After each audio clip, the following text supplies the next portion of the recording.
Okay, this reading is for love reading. So, ano yung energy for you when it comes to your love situation, relationship?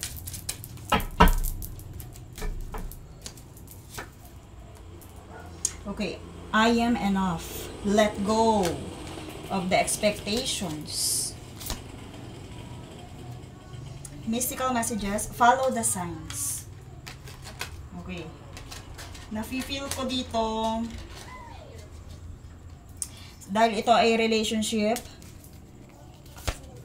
nagpapabulag ka sa, okay, processing karmic debris, breakthrough.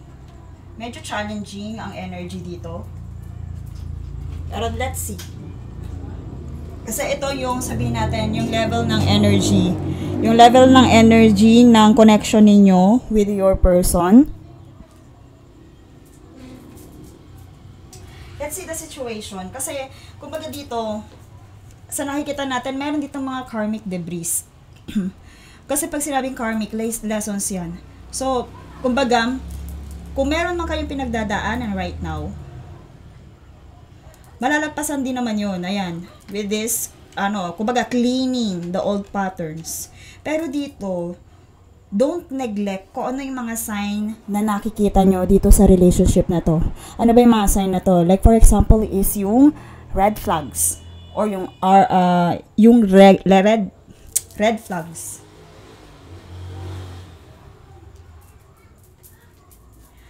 Yung mga red flags, yun yung mga signs na pwedeng tukuyin ng yung angels and guides. Follow the signs. Kung meron ka mang nararamdaman, don't neglect that. And sabihin natin na baka kasi sa pagde-neglect mo ng mga signs na yun, dahil meron kang ideal para sa relationship ninyo, nane-neglect mo na kung ano yung, kumbaga, the term na yung parang nagpapabulag ka dahil doon sa ideal relationship na gusto mo.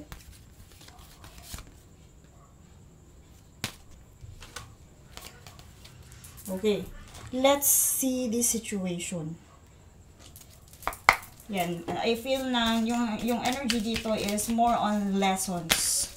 Clearing the lessons, kung ano may pinagdadaanan nyo ng partner mo.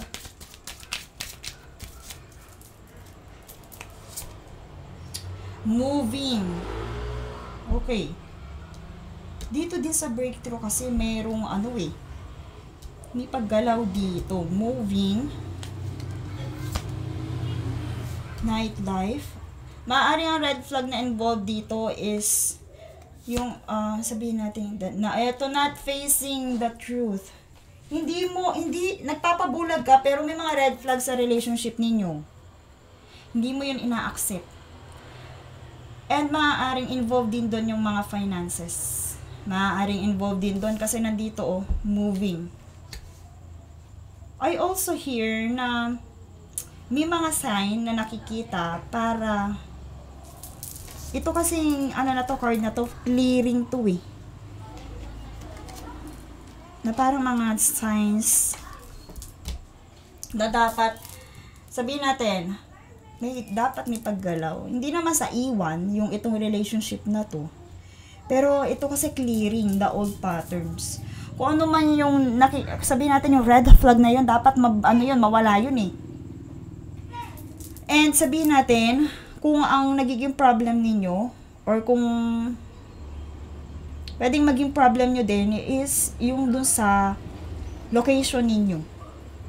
Parang ito yung nagbibigay sa kanya ng, ano tawag dito? Sa partner mo, nagbibigay sa kanya ng, alam mo parang pabanjing-banjing, laziness, immatured, yung parang ina-enjoy lang niya, ano tawag doon? Yung hindi masyadong responsible sa relationship, sa family. Kasi ito katabi niya yung nightlife. Maaaring may impact dito yung kinatatayuan nyo right now. At maaaring ilan yun sa mga red flag ninyo na kailangan nyong linisin, yung mga debris na tinutukoy dito. And ito, my loves you are in denial. Hindi mo to nakikita. You're not facing this reality. Hindi mo minumulat yung mata mo sa mga red flags na to.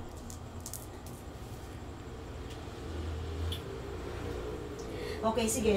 Let's see message from your person. Bakit ba, kumbaga, bakit nandito yung take risk? Sabihin natin, pag babanjing-banjing sa life na parang sabihin natin, I feel na pag ito kasi yung nakikita kong energy, para bang, alam niyo yung, hindi masyado matured yung kapartner nyo. Dito. Parang ito yung energy na parang hindi matured yung kapartner nyo eh. Let's pull some. Ano yung nagkakos sa kanya ng pagiging irresponsible?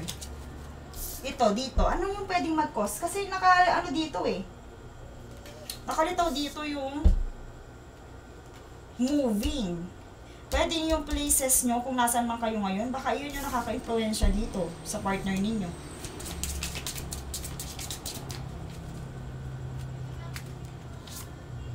Talking. Okay, so paparating dyan yung communication. Paparating ang communication. And ayun nga, love.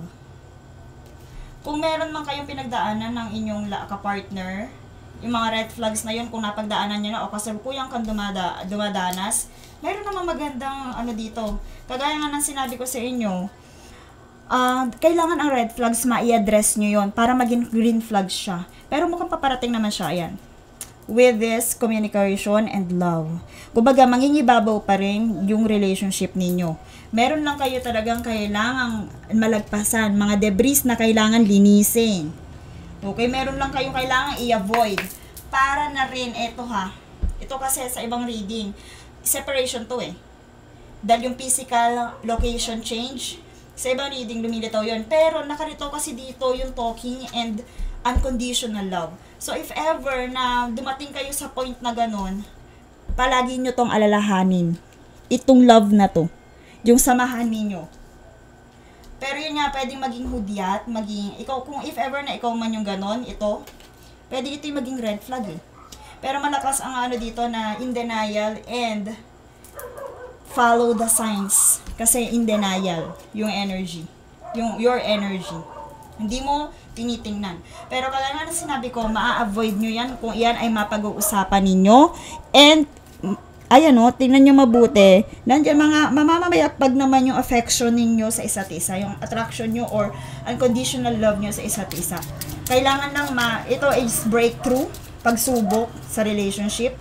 Pero it doesn't mean na hindi nyo yan malalagpasan. Ayan. Diba? I'm moving.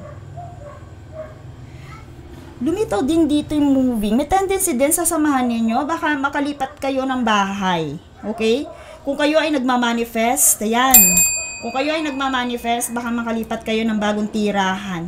Pero kagaya ng sinabi ko sa inyo, kung kayo ay hindi nagkikibuan, meron kayong MU ba tawag doon? LQ, paparating naman yung inyong communication.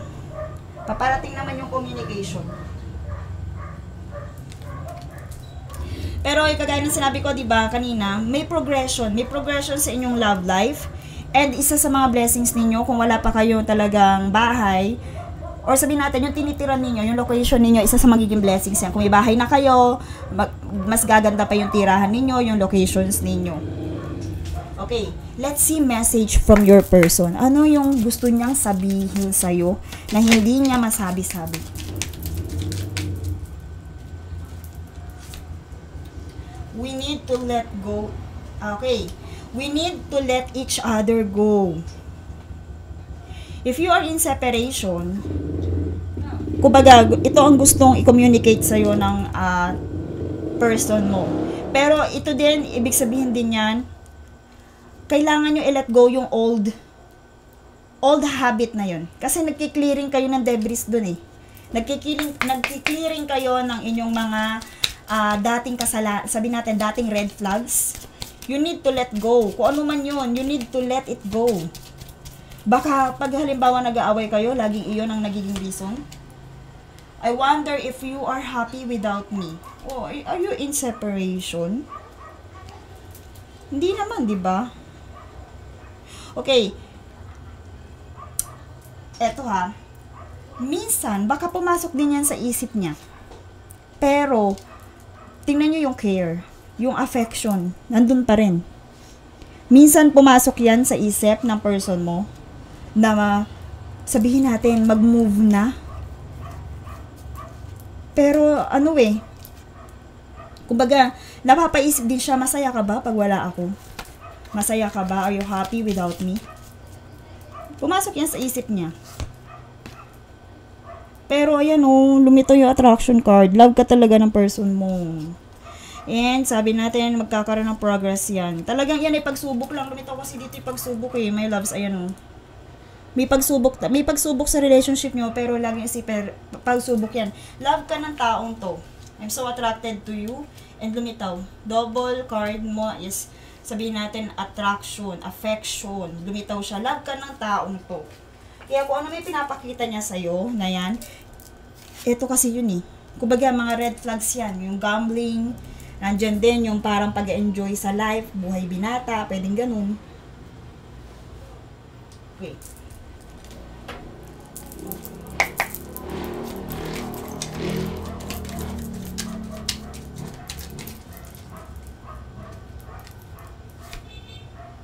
I'm open to compromise. Kung ano naman ang gusto, kung ano may gusto mo or kailangan ng relationship, kaya na i-let go itong mga addiction na to, kung meron man, itong mga bisyo na to, itong mga pag-enjoy niya sa buhay.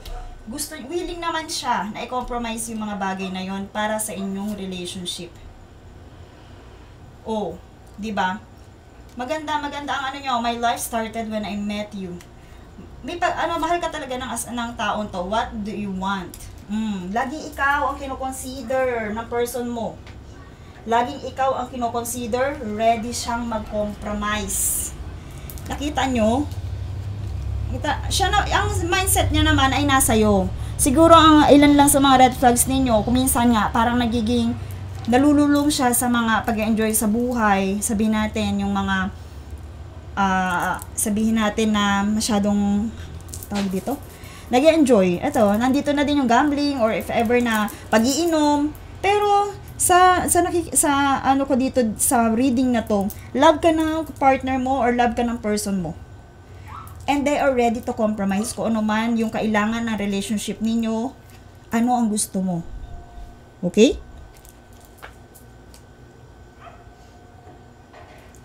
Okay.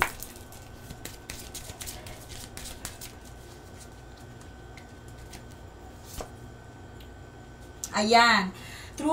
The intensity of soul connection includes great highs and great lows. Diba? Tingnan nyo, if ever kung meron kayong gulo or away, makikita nyo yung lamat, ayun yung basag, pagkabasag. Dito din sa breakthrough. Pero lagi nyo tatandaan, iyan ay pagsubok lang kasi ang totoong connection daw, dumadaan talaga sa mga great highs and great lows. Sa mga pain na yan, kung ano may dinaranas ninyo, intense daw talaga ang mga pagsubok sa true soul connection or sa true relationship. Kaya isipin nyo kung kayo ay dumadanas dyan, iyan ay pagsubok lamang. Kumbaga, iyan ay nagki-clearing lang kayo, itinatama nyo lang kung anong mga mali, nagtitake lang kayo ng lesson. Pero dito, sa taong, sa person mo, ikaw ang nasa isip niya. Ikaw ang kinoconsider niya. Kumbaga, ikaw ang laging iniisip niya. Sabihin natin, hindi siya minsan parang sumuko din siya. Pero dito, parang, ang nasa isip niya, ikaw pa rin Love ka talaga. May love talaga dito. Oneness dito. Ikaw talaga yung nasa isip niya na person niya in life. Okay? Love pa rin ang magwawagi. Ito ay pagsubok lang. Kung hindi man kayo dumaranas, pagsubok lang yan. Okay? Let's see. Angel messages.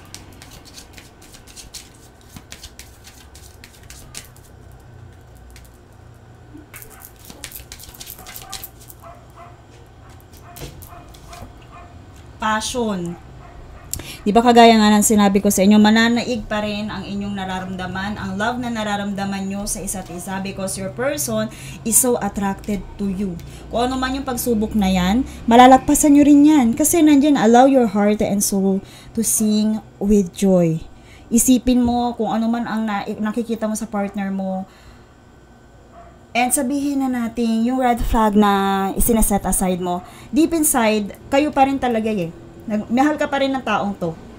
Hindi nga lang niya maaaring doon siya nagkulang, hindi niya maipakita, or maaaring hindi niya maiwasan yung mga bagay